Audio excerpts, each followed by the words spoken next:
I stared at Mark Davidson across his mahogany desk, maintaining a neutral expression as he delivered the news with barely concealed satisfaction. His words hung in the air between us.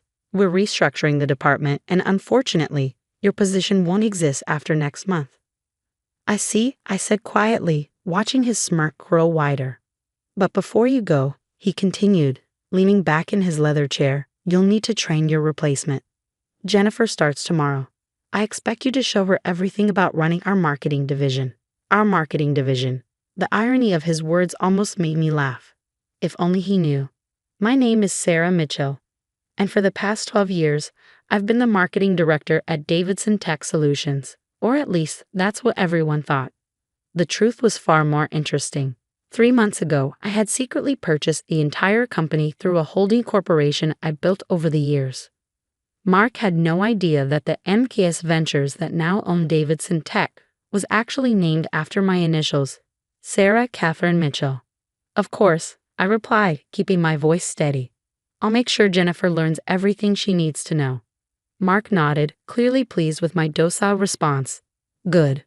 I knew you'd be professional about this. Too many people get emotional when they're let go. I thought about the stack of documents sitting in my lawyer's office, waiting to be filed tomorrow morning. Yes, emotions can certainly get in the way of business decisions. As I walked back to my office, I couldn't help but reflect on how I'd gotten here. 12 years ago, I'd started at Davidson Tech as a junior marketing associate. Back then, the company had been run by Mark's father, Robert Davidson, a brilliant businessman who saw potential in everyone, regardless of their gender or background. Under Robert's leadership, I'd flourished. He'd mentored me, challenged me, helped me grow from an eager rookie into a seasoned professional. When he promoted me to marketing director 7 years ago, he told me something I'd never forget. Sarah, success isn't just about making money. It's about building something that matters. But 3 years ago, Robert had passed away suddenly, leaving the company to his son. Mark had immediately started dismantling everything his father had built. The inclusive culture, the emphasis on innovation, the focus on employee growth. All of it replaced by a toxic environment of favoritism and short-term profit chasing. I watched as talented people were pushed out, replaced by Mark's drinking buddies and golf partners. The company's reputation began to suffer, our market share started slipping, and our best clients began looking elsewhere. That's when I started buying stock. It had begun as a small investment, just a few shares purchased through my personal account. But as Mark's mismanagement continued, more shareholders started selling. I created MKS Ventures as a holding company and began acquiring larger blocks of shares, always staying just under the threshold that would require public disclosure. 3 months ago, when one of the major institutional investors decided to sell their entire stake, I saw my opportunity. Through a complex series of transactions orchestrated by my lawyer, James Chen, MKS Ventures acquired controlling interest in Davidson Tech Solutions. He still doesn't suspect anything. Maya, my best friend and the company's head of HR, asked later that afternoon. She was one of only 3 people who knew the truth about MKS Ventures. I shook my head, organizing files on my desk. Not a clue. He's too busy congratulating himself on hiring Jennifer away from our biggest competitor. Maya snorted.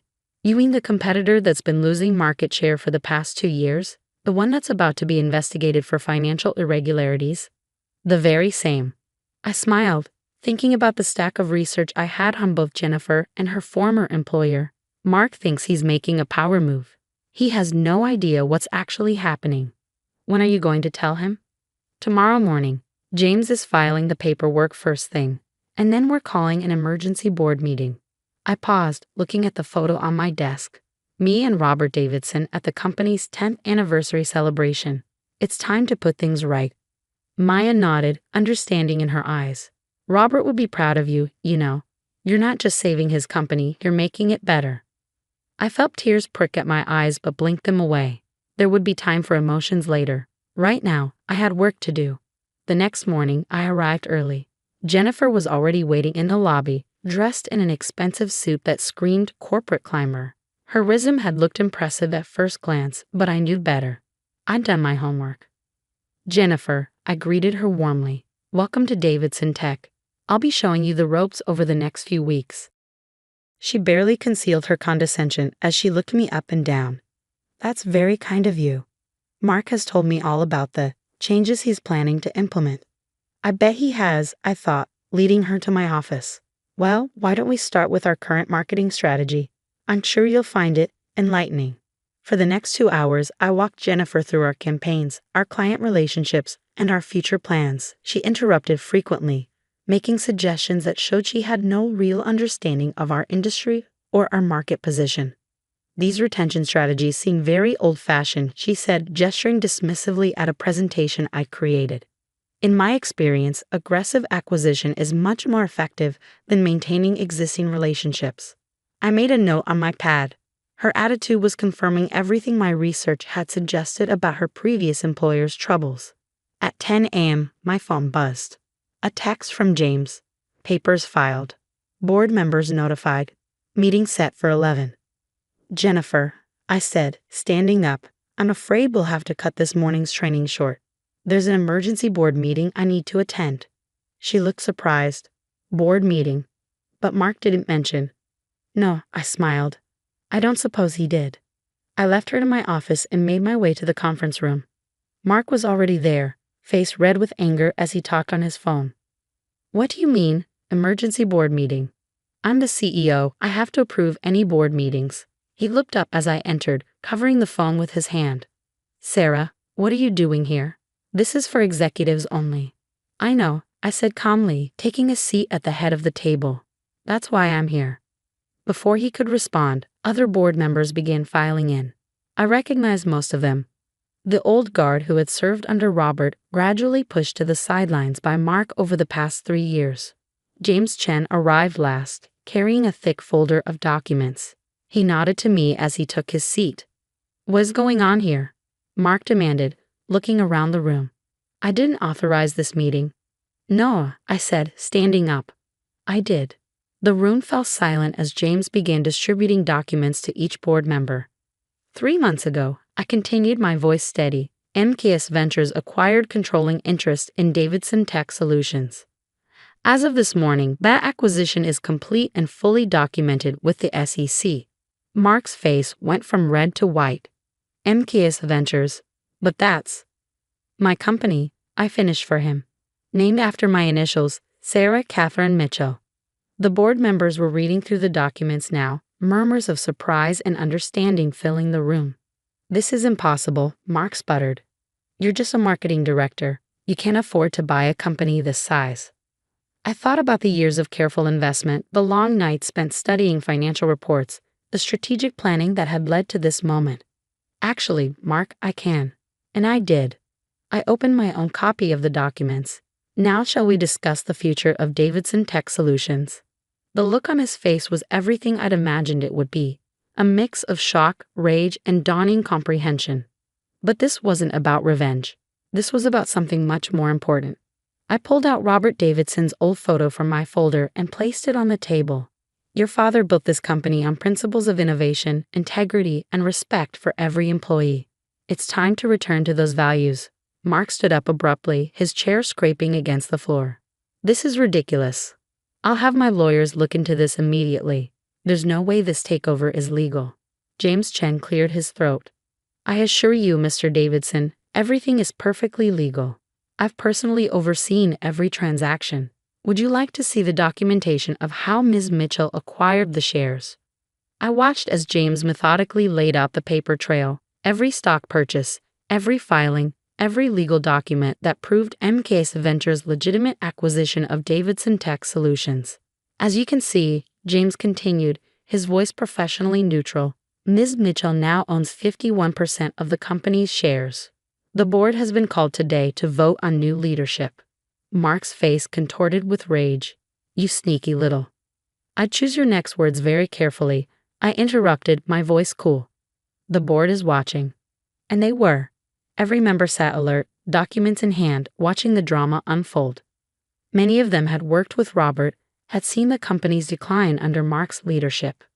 Members of the board, I said, standing to address them directly, for the past 3 years, we've watched this company lose market share, valuable employees, and most importantly, its identity.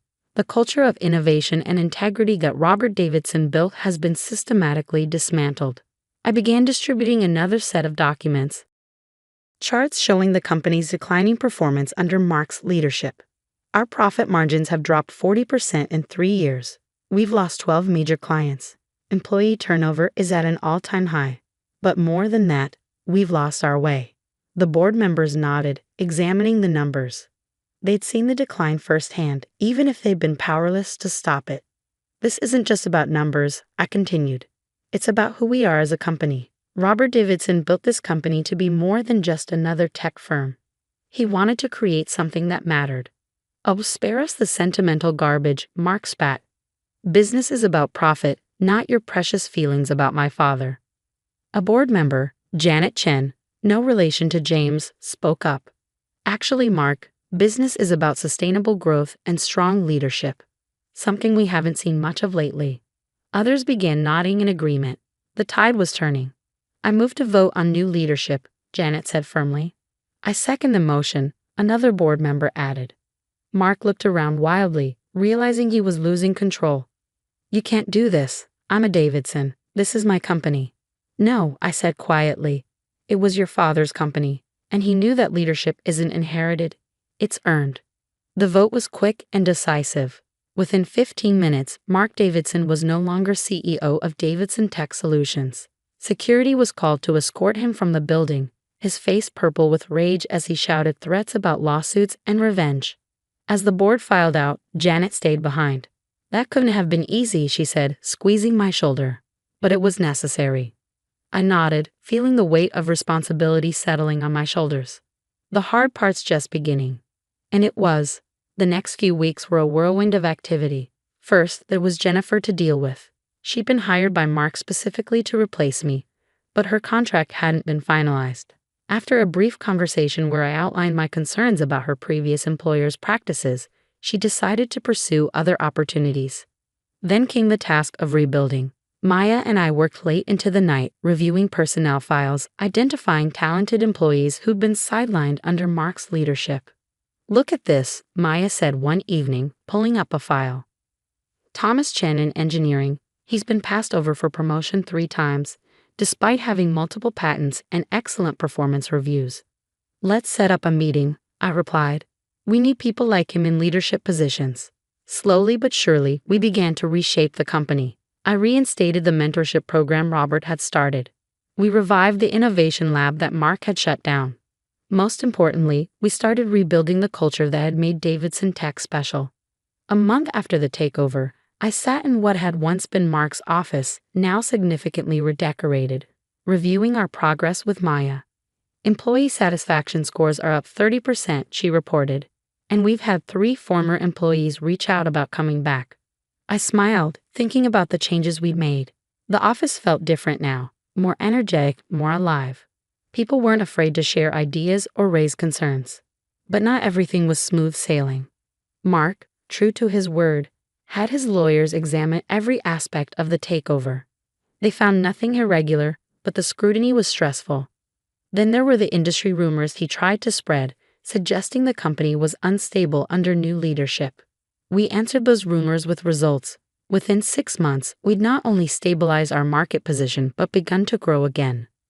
Innovation, once stifled, flourished. New products were developed, new clients signed. 1 year after the takeover, I stood in front of the entire company at our annual meeting. The auditorium was packed. We'd hired over 100 new employees in the past year. When Robert Davidson founded this company, he had a vision, not just of creating successful products, but of building something meaningful, a place where innovation and integrity went hand in hand. I paused, looking out at the sea of faces. Some had been there under Robert's leadership, others were new, but all shared the same sense of purpose. For a while, we lost sight of that vision. But today, we're back on track. Our profits are up 45% from last year. Our employee satisfaction is at an all-time high. But more importantly, we're making a difference. I gestured to the screen behind me, showing our latest project. A collaborative effort between our tech team and local schools, helping bring STEM education to underprivileged communities. This is what success looks like, I continued. Not just numbers on a spreadsheet, but real impact on real people's lives. After the meeting, Maya found me in my office, staring at Robert's old photo. "He would be proud, she said softly. I nodded, touching the frame gently. "I hope so. Sometimes I wonder if I did the right thing, taking over the way I did." "Sarah," Maya said firmly, "you didn't just take over. You saved this company. Look at what you've built." She was right. In the past year, we'd done more than just restore the company. We'd made it better. Our technology was more innovative, our culture stronger, our impact greater. The photo on my desk wasn't just of Robert anymore. Next to it sat a new one, taken at our last company picnic. Hundreds of smiling faces, all part of something bigger than themselves. That evening, as I prepared to leave the office, I received an unexpected email. It was from Robert's widow, Margaret.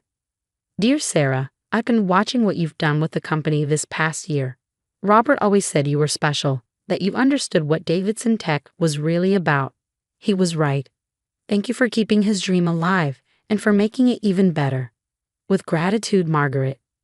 Tears pricked at my eyes as I read her words. This was why I'd done it, not for revenge against Mark, not for personal gain, but because some things are worth fighting for. The next morning, I arrived early as usual. The office was quiet, but not for long.